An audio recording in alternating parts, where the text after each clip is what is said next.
날마다 말씀과 동행하는 동행 묵상입니다. 25년 4월 10일 목요일이고요. 누가복음 21장 5절에서 19절 하나님 말씀입니다. 인내로 영혼을 지키라라고 하는 제목입니다. 성도 여러분, 우리는 어제 권위의 문제로 대제사장과 서기관들의 공격을 받으시는 예수님께서 이제 반격하시는 내용의 말씀을 살펴보았습니다. 그들은 예수님에 대한 올바른 이해가 없으니 당연히 하나님의 사랑을 모릅니다. 대신 사랑을 긴 옷을 입고 시장에서 문안받고 회당의 높은 자리와 잔치의 윗자리에서 받는 사랑으로 대체하려고 합니다. 그러나 그런 사랑은 사람을 구원할 수도 자유케 할 수도 없습니다. 오직 예수님께서 우리의 죄를 대속하시고 구원하시는 하나님의 사랑만으로 온전해질 수 있기 때문이지요. 일례로 부자의 헌금과 과부의 헌금 얘기가 나오는 겁니다. 많은 중에 많은 것을 남겨놓은 부자보다 너무나 작고 초라한 것이지만 하나님의 사랑을 회복하겠다는 가나안 과부의 두 렙돈, 이것을 예수님께서는 칭찬하시고 받으셨던 것이죠. 이후 그녀의 삶이 기록되어 있지는 않지만 그동안 과부들을 돌보시고 선대하신 예수님의 행동을 보았을 때 그녀 역시 비로소 그분의 사랑 안에서 회복되었을 것으로 저는 믿습니다. 자, 오늘의 말씀은 성전의 멸망에 대해서 말씀하십니다. 심판에 대해서, 종말에 대해서 말씀하시는 겁니다. 예수님의 권위를 인정하지 않는 사람들이 맞이할 수 있는 것은 이것밖에 없기 때문이죠. 자, 5절, 어떤 사람이 성전을 가리켜 그 아름다운 돌과 헌물로 꾸민 것을 말하며 예수께서 이르십니다.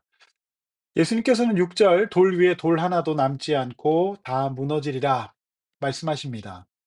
당연합니다. 예루살렘의 성전이 다윗 왕국, 솔로몬 왕국, 이 두 나라의 영광과 위용을 드러내듯이 아름다운 돌과 장식으로 꾸몄을지라도, 너무 화려할지라도 구약 즉 율법의 시대가 지나고 이제 은혜의 시대로 구원을 받아 예수 그리스도의 대속으로 말미암아 하나님의 사랑을 받는 자녀로 회복되는 이 시대에 그것이 어떤 멋있는 것들로 꾸며졌을지라도 예수님의 권위를 인정하지 않는다면 그것은 무너질 것이고 무너져야만 합니다. 건축자의 버린 돌 대신 예수님은 이제 새로운 성전의 모퉁이 돌이 되셔서 그분을 대적하고 권위를 인정하지 않는 이런 사람들, 이 시대에 산산이 부서져서 가루가 될 것이라고 이미 선언하신 바 있습니다. 예수님의 예언적 선언은 그대로 성취되어서 잠시 후 예루살렘의 성전이 완전히 무너졌던 것이죠. 성도 여러분, 교회의 건물은 성전이 아닙니다. 예배당입니다. 이 시대 성경이 인정하는 유일한 성전이 있는데요. 그것은 우리의 몸이고, 그리고 그 몸들이 모인 교회 공동체를 성전이라고 합니다. 건물이 아니란 말입니다. 우리가 예수 그리스도를 영접하고 우리의 죄를 사함받고 하나님의 성령이 거하시는 몸이 되고 그 성령의 전들이 모여서 공동체, 죄 가운데에서 구원받은 사람들이 모인 곳이 그 모임이 성전입니다.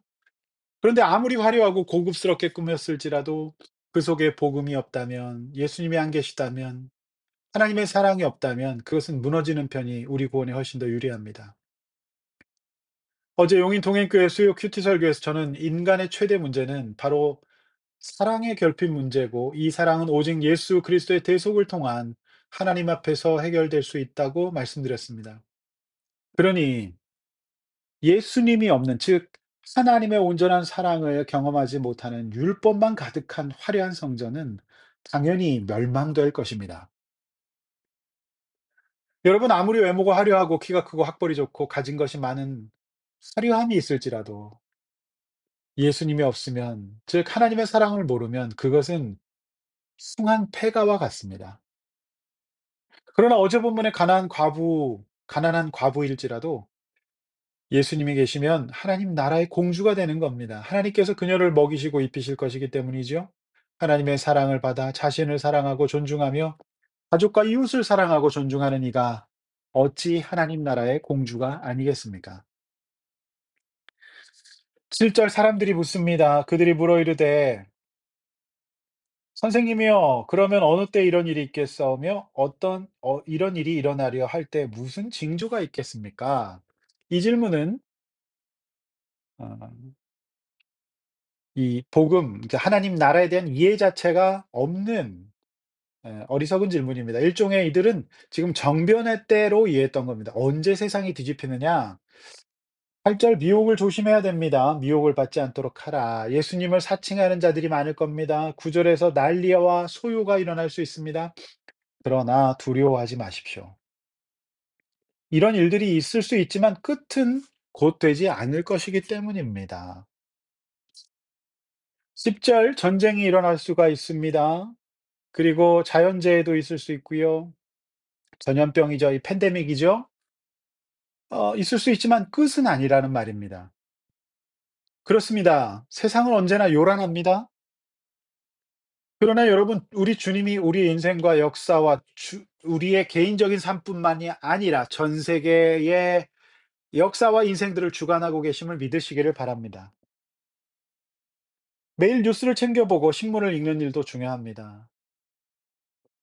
하나님의 말씀을 매일 듣고 읽으시는 것보다 그것이 중요할 수 없습니다. 그래야 분별할 수 있고 기다릴 수 있습니다.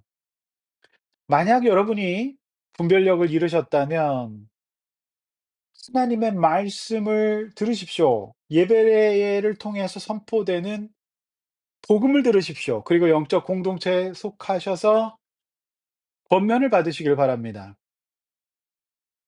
이 본문은 이렇게 적용해야 되는 건데요. 요즘 지나치게 세상 소식에 몰입된 나머지 평강을 잊어버리고 불안하고 분노하지는 않습니까? 기도도 말씀도 잘 안 나오는 혼란스러운 상태에 빠지지는 않으셨습니까? 예수님 말씀하십니다. 2000년 전이나 지금이나 세상은 매한가지로 요란하고 혼란스러울 수 있다는 겁니다. 그러나 예수님 말씀하십니다. 끝은 아니라고. 그러므로 여러분, 이 세상 소식보다 말씀에 집중하셔야 됩니다. 조간 신문을 먼저 펼치실 것이 아니라 매일 하나님 말씀을 먼저 펼치셔야 됩니다. 그래야 휩쓸리지 않을 수 있습니다.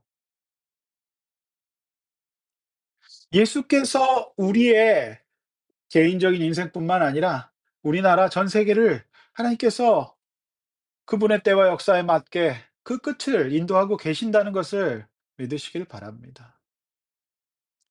12절 예수님은 인류의 죄의 대속을 위해 우선 고난과 핍박의 구조 속에 들어갈 수 있다고 말씀하십니다. 그러나 오히려 13절 이것이 증거가 될 것입니다.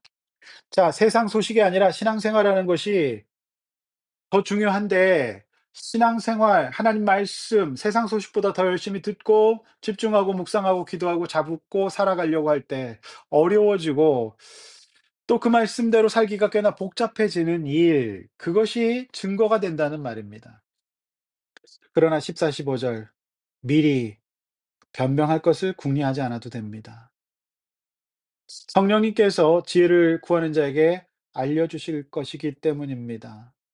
내가 너희 모든 대적이 능히 대항하거나 변박할 수 없는 구변과 지 이번 주간에 예수님이 유대교 종교 지도자들을 완벽하게 제압하셨던 것처럼 이제 예수께서 부활 승천하신 다음에 성령을 보내셔서 우리에게 지혜를 주실 겁니다. 여러분, 말주변이 없다고 생각하십니까? 말할 줄 모른다고 생각하십니까?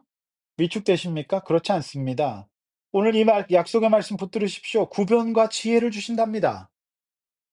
그러므로 중요한 발표를 해야 된다든지 결정해야 된다든지 또 상의해야 된다든지 막 이럴 때에는 보다도 기도하시고 하나님 말씀을 묵상하시고 또 선포되었던 예배를 통해 선포되었던 하나님의 말씀을 들으십시오. 그러면 어떻게 얘기해야 되는지, 어떻게 이 문제를 처리해야 될지 알 수 있을 겁니다. 성령께서 알려주실 겁니다. 다른 데서 찾지 마십시오.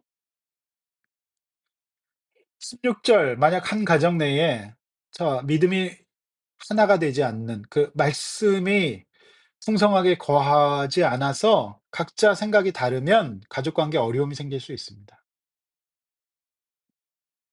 가정에는 정말 하나님의 은혜와 말씀이 있어야 됩니다. 성도 여러분, 그래야 가정에 화평이 있습니다. 하나가 될 수 있습니다. 같은 곳을 바라보고 같은 말씀 듣고 같은 은혜를 누려야 되지요. 이것이 최고 가정입니다. 17절 만약